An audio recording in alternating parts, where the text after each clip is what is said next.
Bonjour à tous, je m'appelle Diego et aujourd'hui, nous allons voir avec vous un autre cas horrible.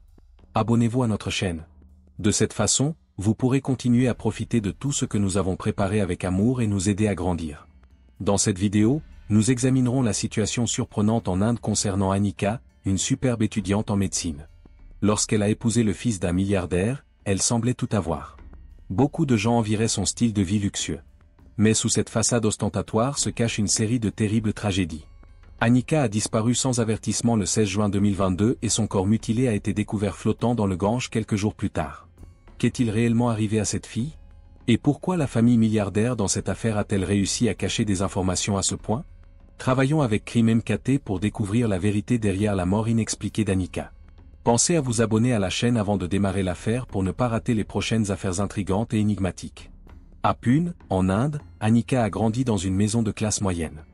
Fille unique d'une famille dévouée, elle a toujours reçu un soutien et des soins sans faille. Dans l'espoir que leur fille réaliserait son rêve de devenir médecin, les parents d'Anika ont déployé beaucoup d'efforts pour l'élever. Anika est considérée comme une jeune femme brillante, attirante et motivée depuis qu'elle est enfant. Ses instructeurs et camarades de classe l'adoraient et elle obtenait constamment de grands succès académiques. Anika a commencé à poursuivre son objectif de devenir médecin après avoir obtenu son diplôme d'études secondaires et s'être inscrite dans une école de médecine de premier plan. Anika a consacré tout son temps et son énergie à son éducation parce qu'elle était passionnée par la guérison et l'aide aux autres. Il s'est régulièrement classé premier de sa classe tout au long de ses études universitaires, a reçu de nombreuses bourses et avait un brillant avenir. La réussite d'Anika a rendu sa famille très fière et ils pensaient que leur fille deviendrait bientôt un médecin talentueux. Lorsqu'Anika rencontre Rahul, un jeune homme issu d'une riche famille milliardaire du secteur immobilier de Mumbai, sa vie commence à prendre un tout autre tournant. Rahul est né à Mumbai, en Inde, dans une famille milliardaire riche et influente. Avec de nombreux projets majeurs répartis dans les grandes villes, sa famille possède l'une des plus grandes sociétés immobilières du pays. M et Madame Madhavi, tous deux connus dans le monde des affaires et dans le monde social, sont les parents de Rahul, leur fils unique. Rahul est entouré de richesses et de pouvoir depuis qu'il est enfant. Rahul a grandi dans une maison cossue où il avait tout à sa portée, mais cela le rendait aussi vaniteux et complaisant. Rakesh, le père de Rahul, est un homme cruel et tenace, connu pour utiliser tous les moyens nécessaires pour établir et défendre son empire.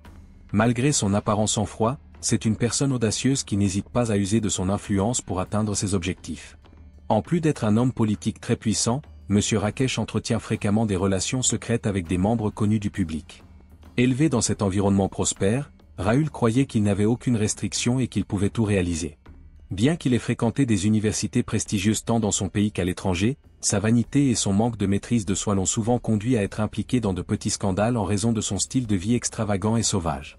Cependant, Rahul n'a jamais été tenu responsable d'aucune de ses activités et tous les problèmes ont été résolus à l'amiable par l'autorité familiale. Rahul donne la priorité à un style de vie luxueux et à des relations sociales plutôt qu'au travail, même s'il héritera de l'argent familial.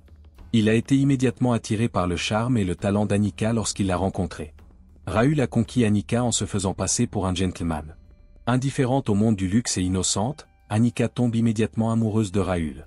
N'oubliez pas de vous abonner à notre chaîne. De cette façon, vous pourrez continuer à profiter de tout ce que nous avons préparé avec amour et nous aider à grandir. Rejoignez cette aventure. Elle croit en l'amour en raison de son attention et de son inquiétude attachante. Anika est incapable de résister à l'apparence constante de Rahul comme l'homme idéal, poli et romantique. Avec l'homme qui, selon elle, lui donnerait la vie de ses rêves, elle imaginait un avenir radieux. Rahul a proposé de manière inattendue à Anika une grosse bague en diamant lors d'une somptueuse fête après quelques mois de relation. Malgré les inquiétudes de ses amis et de sa famille concernant les différentes classes sociales des deux hommes, Anika a consenti au mariage après s'être vue promettre une vie stable et heureuse. Leur mariage extravagant, qui a eu lieu le 29 mars 2022, a réuni des personnalités éminentes des secteurs indiens des affaires, de la politique et du divertissement. Anika, charmante jeune fille issue d'une famille bourgeoise qui rejoignait désormais une famille riche et influente, était admirée par beaucoup. Le luxueux hôtel 5 étoiles a servi de lieu de mariage et les festivités ont duré plusieurs jours. Après quelques semaines de vie commune, la vie conjugale d'Anika et Rahul a commencé à prendre une direction différente. Au début, Anika était encore absorbée par la joie d'être une jeune mariée, appréciant les événements extravagants et les cadeaux coûteux que Rahul lui offrait toujours. Mais peu à peu, d'étranges symptômes commencèrent à apparaître. Rahul devient glacial et dicte chacune des actions d'Anika. Il lui a demandé de décrire tout ce qui s'était passé pendant la journée, y compris où elle se trouvait, les personnes qu'elle avait rencontrées et le temps qu'elle avait passé à prendre soin d'elle-même. Au départ, Annika pensait que Raül était simplement inquiet et essayait d'assurer sa sécurité, mais ce n'était pas le cas. Des désaccords mineurs ont commencé au bout de quelques semaines. Raül perdait souvent son sang-froid sans raison. Un jour, Raül s'est mis en colère, a sévèrement réprimandé Annika et l'a même poussée au sol parce qu'elle était rentrée tard après un rendez-vous avec des amis. Bien qu'Annika ait été choquée par le changement brusque de son mari, elle a essayé de le consoler, supposant qu'il s'agissait d'un incident isolé dans lequel il avait perdu le contrôle. Mais la situation a empiré. Raül a commencé à battre physiquement Annika, en plus de la harceler verbalement et de la menacer. Les insultes, les coups et les gifles sont devenus monnaie courante dans sa vie. Raül essayait fréquemment de rejeter la faute sur Annika, affirmant qu'elle n'était pas apte à être sa femme et que tout était de sa faute. Annika avait l'impression qu'elle ne pouvait échapper à l'horreur qu'elle vivait à ce moment-là. Les souffrances d'Annika ne se sont pas arrêtées avec Raül. Petit à petit, elle perd confiance en elle et commence à avoir peur de son conjoint. Son beau-père, Monsieur Rakesh, est entré de manière inattendue dans sa chambre un soir alors que Raül était absent, avec une expression menaçante. Avant qu'Annika ne réalise ce qui se passait, il s'est approché d'elle et a utilisé son pouvoir et son autorité pour la faire se conformer à ses viles exigences. Il l'a forcée à se prostituer après lui avoir demandé de se déshabiller. Annika était terrifiée, mais elle savait qu'elle n'avait personne vers qui se tourner pour obtenir du soutien dans cette famille. Lorsque Raül a torturé Annika, Madhavi, sa belle-mère, est restée silencieuse et n'est jamais intervenue. Rakesh était le membre le plus dominant de la famille et avait une autorité totale sur Annika.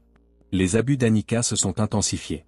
Elle était toujours attentive aux pas de son beau-père et vivait dans une anxiété continue. L'endroit qu'Annika avait supposé être sa belle maison ressemblait à une prison. Chaque jour, il tombait de plus en plus dans un état de désespoir, de solitude et d'impuissance totale. Les espoirs d'Annika d'une vie heureuse et paisible avaient été anéantis et elle était désormais coincée dans son propre mariage, incapable de les communiquer à ses proches. Sachant que la force de Raül et de son beau-père pourrait ruiner toute tentative de quitter cette terrible maison, il avait peur de le faire. Annika a disparu brusquement et inexplicablement le 16 juin. Après avoir remarqué son absence, les femmes de chambre auraient posé des questions sur Raül et d'autres membres de sa famille. La famille de Raül a cependant soutenu qu'il n'y avait pas de quoi s'inquiéter puisqu'Annika était allée se détendre chez sa belle-famille. Étant donné que la belle-famille d'Annika est influente et contrôle souvent l'information, leur absence n'a pas attiré beaucoup d'attention au début. La communauté a été secouée par une découverte surprenante 3 jours plus tard, le 19 juin. Les habitants ont découvert le corps d'Annika dans un état horriblement démembré, flottant dans le fleuve sacré du Gange le long de ses rives. Sa famille et la communauté dans son ensemble ont été horrifiés par la terrible cruauté avec laquelle les morceaux de son corps ont été enlevés. En plus d'être un choc énorme pour sa famille, la mort d'Annika a suscité l'indignation du public. Alors qu'elle avait un avenir brillant, une jeune femme brillante a connu une fin horrible. Le frère d'Annika en particulier ne pouvait pas regarder, impuissant. Déterminés à connaître la vérité sur cette mort tragique et énigmatique, ils ont ordonné une enquête approfondie. Lorsque sa sœur est décédée, le frère d'Annika était dévasté et furieux. Il voulait connaître la vérité sur ce qui lui était arrivé et exigeait fermement que justice soit rendue. Cependant, la police locale n'a pas pris l'enquête au sérieux en raison de la famille milliardaire dont Raül fait partie, de son immense richesse et de son influence. La famille milliardaire entretient de nombreux liens avec des personnalités politiques influentes, dont elle profite pour détourner l'attention des autorités. La police locale a mené des enquêtes superficielles et n'a pris aucune mesure décisive pour rassembler des preuves ou engager des poursuites contre les personnes impliquées. La famille d'Annika, en particulier son frère, se sentait impuissante et furieuse face au manque d'intérêt de la police. Ils étaient conscients qu'ils devraient affronter une force puissante, une famille qui pourrait utiliser sa richesse et son influence pour dissimuler tout acte répréhensible pour garantir que justice soit rendue à Annika. Cependant, ils ont persisté.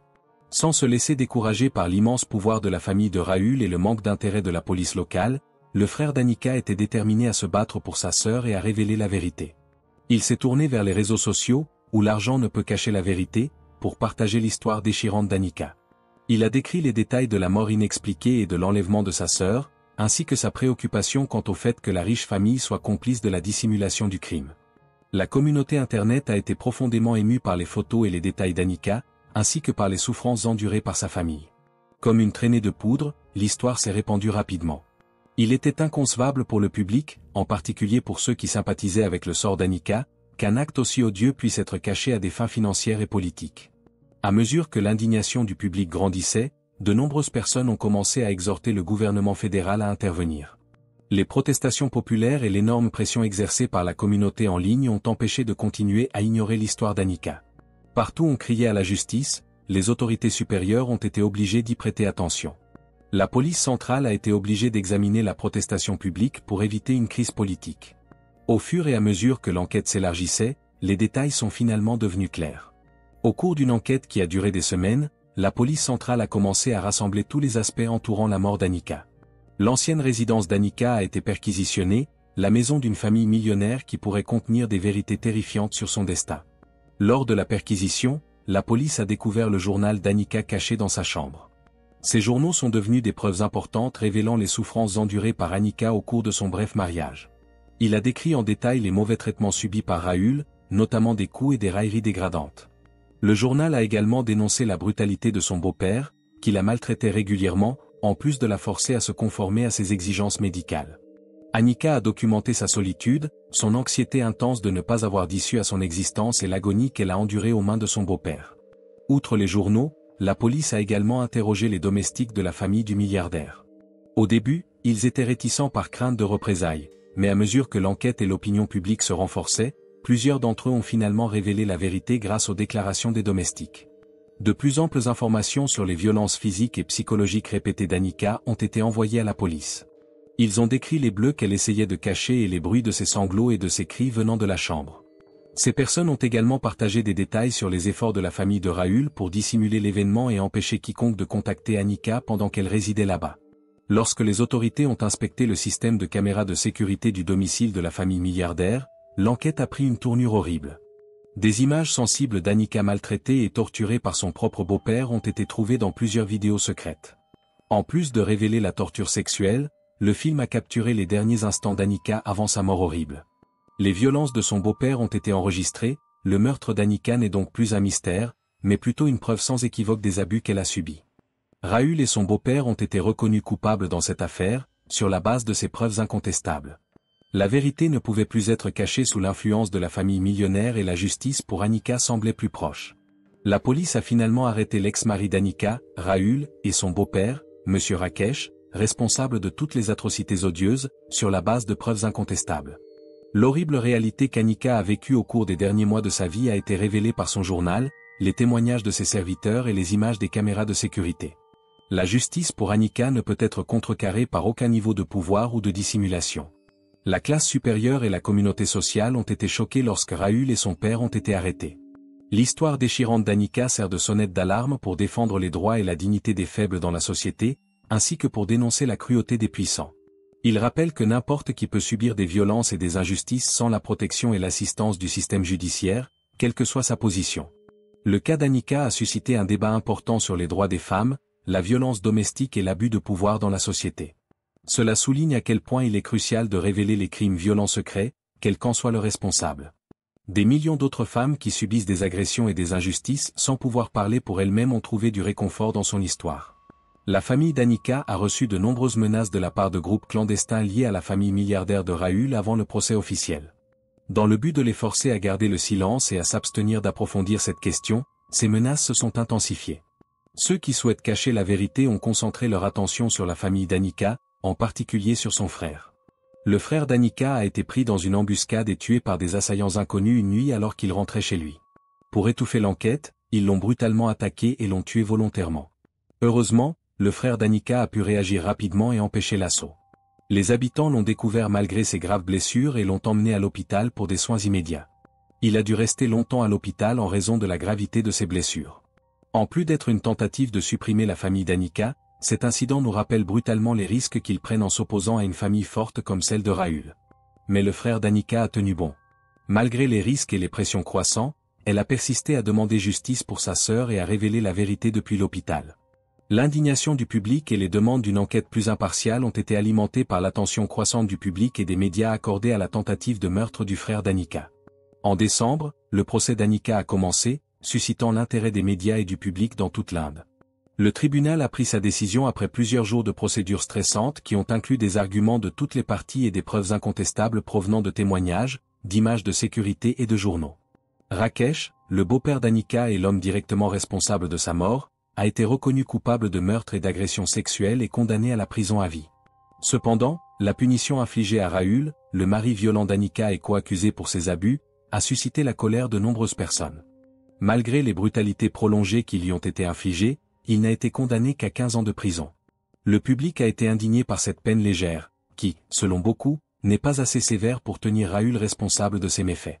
L'indignation du public augmente, car beaucoup pensent que Raül a évité une peine plus sévère en raison de la richesse de la riche famille et de son influence sur la décision du tribunal. Les organisations de défense des droits de l'homme, les militants sociaux et la communauté en ligne ont apporté une contribution importante aux protestations généralisées et aux demandes de justice pour Annika. Le tribunal a toutefois confirmé la décision initiale. En plus d'exposer les méfaits d'une famille riche, le récit d'Annika démontre également la vulnérabilité du système judiciaire face aux forces puissantes. En conséquence, la justice pour les victimes comme Annika devient encore plus lointaine. Que pensez-vous du fait que Raül soit condamné à 15 ans de prison alors que son père a été condamné à perpétuité? Annika a-t-elle obtenu justice ou la richesse et le pouvoir ont-ils fait pencher la balance en sa faveur? Dites-nous ce que vous pensez de l'affaire. N'oubliez pas de vous abonner à notre chaîne. De cette façon, vous pourrez continuer à profiter de tout ce que nous avons préparé avec amour et nous aider à grandir. Rejoignez cette aventure.